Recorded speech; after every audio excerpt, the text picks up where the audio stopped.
Okay, I just did a video, but I'm back for just one more. I just want to encourage every woman watching this who is pregnant to do a birth plan. Now, if you have a printer or you have access to one, the easiest thing that you can do is go to either the baby center and print out their birth plan, or the bumpaponline.com and print out theirs. If you don't have access to a printer, don't be, don't feel like you still can't have this. You can definitely, if you're watching this, you have access to the internet. So if you can go online and find one, and there probably are some that are better than this if this is not one that you like.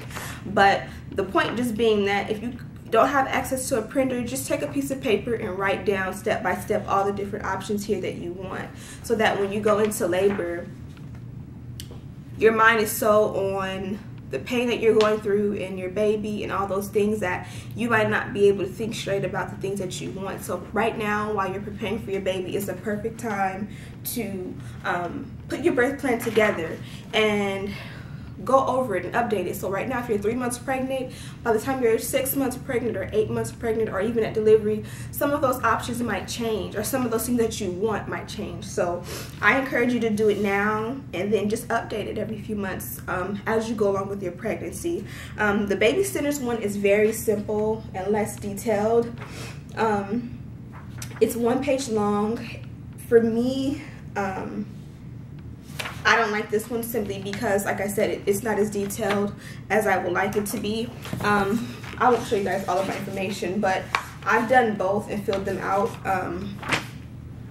for my my birth or my baby's birth, and I will put these in my bag, hospital bag.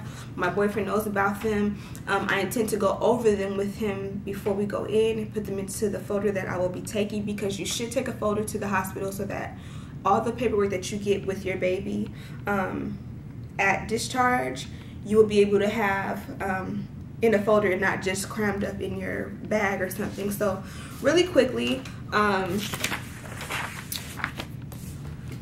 I just want to let you guys know that my favorite one is the bump. This one is 6 pages long, and it goes very into detail about everything from starting with what you have. So for example, I have group B strep. So here I will let them know I have group B strep. So they already know to give me penicillin. Some people have gestational diabetes, which is high risk, different things. You let them know what kind of delivery you prefer. Of course, I want vaginal.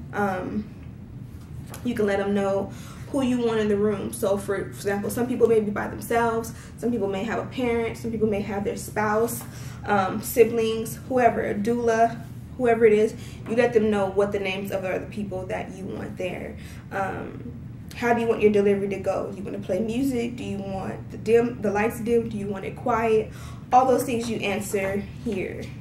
So I won't go through all of it with you, but what I will say is I made a sticky note that I put on the front of mine, because do your research and know what everything means. For example, I knew that enema was something that, or a tube that goes up your behind, but I didn't know exactly, is it a tube that goes up your behind and they insert something in there, or take something out? So I did the research and found out it's when they clean you out basically through your butthole. Intermittent, it asked about what are your labor augmentations, or what, I have a question here that basically says, what are labor augmentations? And the reason that I had that question was because here on page 2, it says, for I like labor augmentations, you have all these options here. And although I know what a labor augmentation is, I didn't really understand what they meant. So basically what I discovered was it meant that, like, if the baby, if your water hasn't broke but you're in labor, do you want Pitocin to go ahead and break your water? Do you want them to do a gel? Do you want them to break the membrane themselves? And from there, you just do your research on what's the best option for you, and you go with that. Yeah, so do your research and definitely know what everything means before you get it. Like, for example, circumcision, I think that was one of the last pages. I'm having a boy, so yes, I do want him to be circumcised, but it asks if you want it to be performed with anesthesia. I'm not comfortable with my baby having anesthesia at such a young age, so no, I don't want anesthesia, but I want to know what other forms of pain relief he can have. So the only option was anesthesia, but I don't want him to have that, but I do want him to not be in pain. So these are the things you have to definitely take your notes as you fill it out. Do your research online, ask your doctor, ask people, just get help and know exactly what you want, so that when you go into the hospital, you can say, hi, I am such and such, I am 42 weeks or 40 weeks pregnant, and this is my birth plan. And they will go through, for example, one of the most important things is